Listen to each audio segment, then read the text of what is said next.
So we're trying something new. I hope you like the little intro thing. And so somebody was asking me about my medications and have I ever come off them. And so, because, people are worried that if I don't have health insurance due to Ken losing his job, then how am I going to get my medications from my psychiatrist if I can't get an appointment to see him? And then worried if I get a new insurance, then I've got to find new doctors and then try to get an appointment with my new doctor and go through all that stuff, because this is what capitalism medication's like. It's just a nightmare. Anyway, so people said, have you ever come off them before? And I said, yes, one time.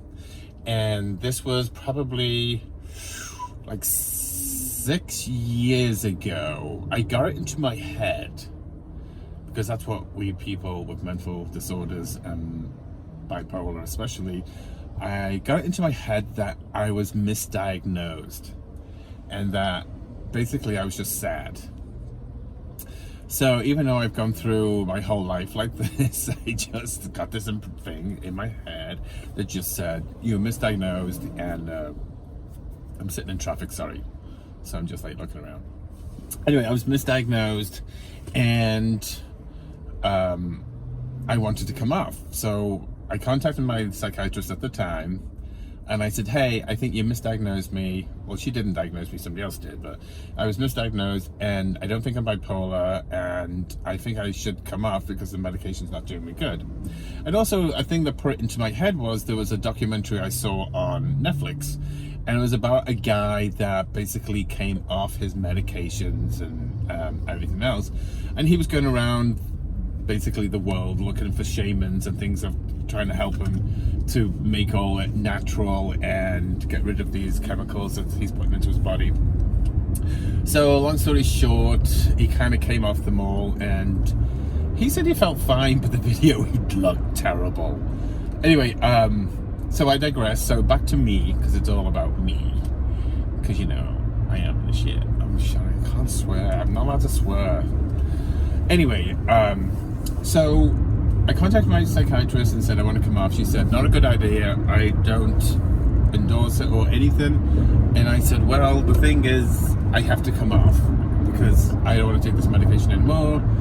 And I've never been on a cocktail of where I couldn't function.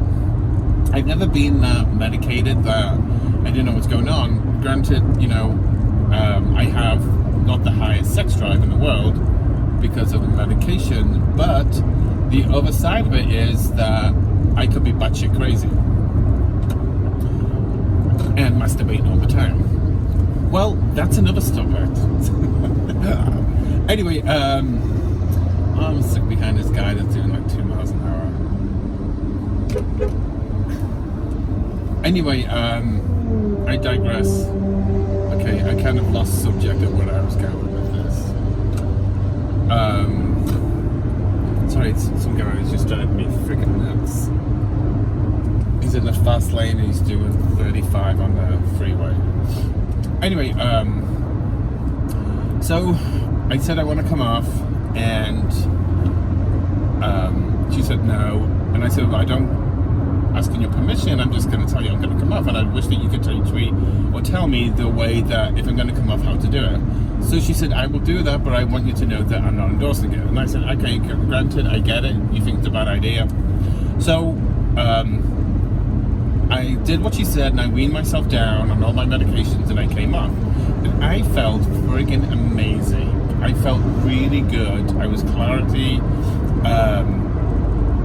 My life was like fine, everything was wonderful, and it was great. And then slowly, after about a month and a half, it was not so great, and it was going slowly downhill. So 2 months later, I was in a mess. I was just done. I messed up, it was stupid, and I was diagnosed right, so I contacted my psychiatrist, and she prescribed everything again, but this time we had to build up. We had to start from scratch and take a small amount and then work it over a couple of months. So I will never come off again. It was not the best idea. Granted, being on medications does have side effects that I have and I don't like.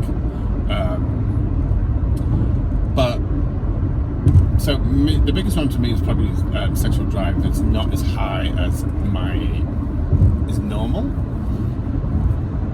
Or normal for me, I should say. Also, I do have low T, and I have other little things that are not the best things. Anyway, so my thing is that I know this is all over the place because I'm hitting traffic now and I'm getting all weird concentrated out, even though I can focus on my car because that's the most important part right now. So like being on medication does have, it has its pros and its cons. It's like anything in life has its pros and its cons. There's nothing that is so perfect that it is, wonderful. If you see like on medications that every so often you'll get a commercial on TV and it'll tell you about this problem that you have. And so, not that you've ever had it before, but as soon as they finish talking to you about it, you feel like you have it. And then you go to the doctors and you annoy the doctor by saying, I have XYZ, and he's like, no you don't, and you're like, yes I do, and it said so on TV. So medication is best left to the professionals. Not any one prescription is good for everybody. Everybody has the pros and the cons and what works for them, what doesn't work for them. And the people I know are mental disorders, bipolar, none of them has the same formula that I do, because we're all just different. It's like, somebody makes a martini and then somebody else makes another martini. Somebody might put a little bit more of this in, someone might take this out, somebody might just change it all together and call it something else. I mean, it's like everybody is different.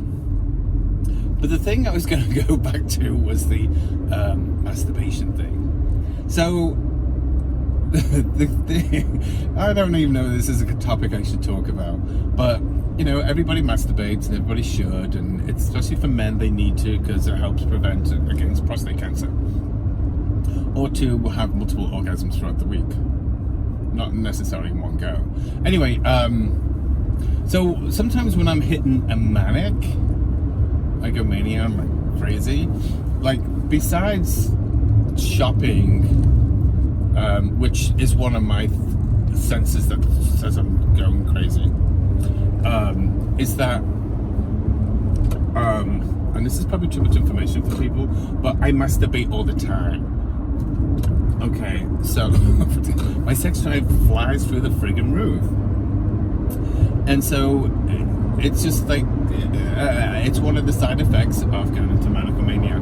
Also, in manicomania parts is that you get angry really quicker, you talk quick, your brain is not functioning as fast as you want it to be.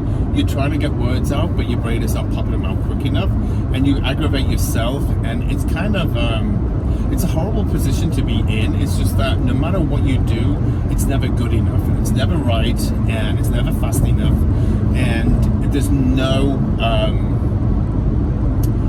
satisfaction at the end of it. There's just none of it. And so as much as like it's great to have the energy, it's just sad that you need like 2 hours of sleep, and then you get up and things just drive you crazy, because you want to sleep, and you know your body's saying sleep, but your mind is just like hell to the no.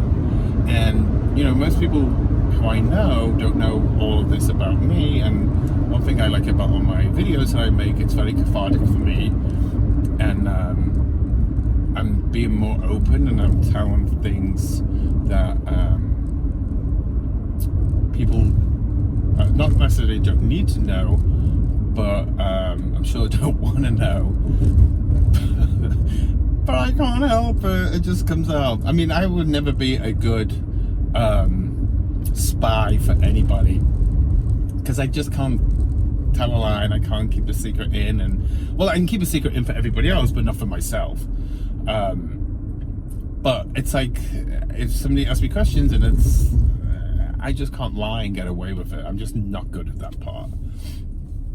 So anyway, for my manic mania episodes, it's exhausting. And the sad thing that in my head, I know a lot of people love them. Again, your sex drive goes crazy, all this, you're more heightened, your body's heightened, like your touch is like electrifying. It's just that your body is just so sensitive to everything. But the thing that I hate the most is at the end of it, you know there's a fall. And it's like a huge fall sometimes. And, you know, a lot of people I know that have bipolar, that once they get the medications, they don't get the highs as they used to. You still get highs, but they're not like through the roof, and you don't get the lows that you used to get off medication. Is that they miss the super highs. And to me, they're more frustrating because I just cannot get where I need to be with them. And but I always know there's a low coming down, so I get paranoid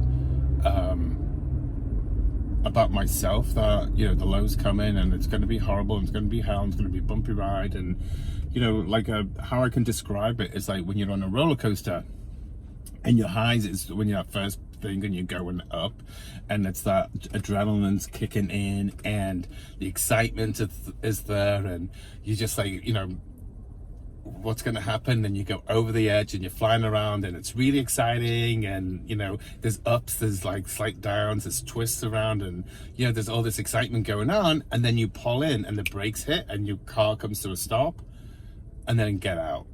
And that's when you hit the fall, because now you got to walk down the stairs and everything else. Just think if somebody just like pulled everything from underneath you and you just hit the floor.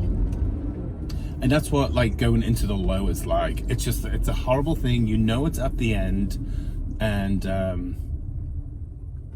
it's just miserable. I hate highs, I hate lows.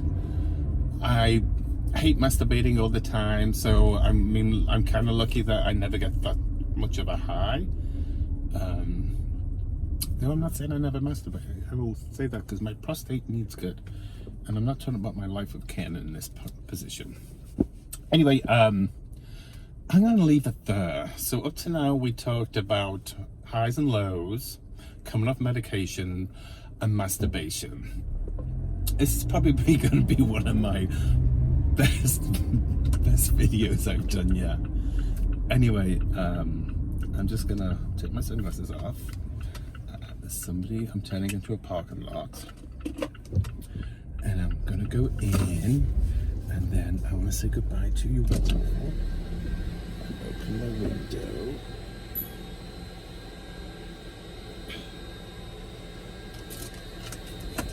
Okay.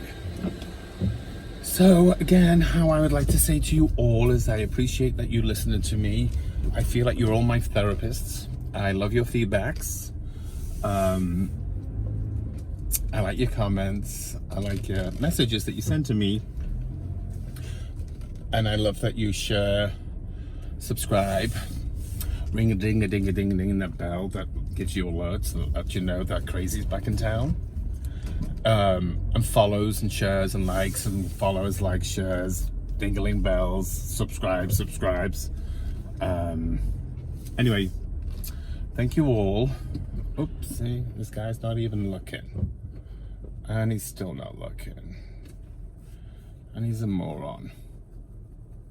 Anyway, so thank you all for all your help and all your hard work that you guys do for me. And if there's anything else, or if you want to know, please let me know. I'm willing to talk about anything, as you can tell in this video. I'll kind of say it all. I have no hidden agenda. All right, guys, it's 14 minutes. It's a long time, and I gotta go. Jim's up waiting for me.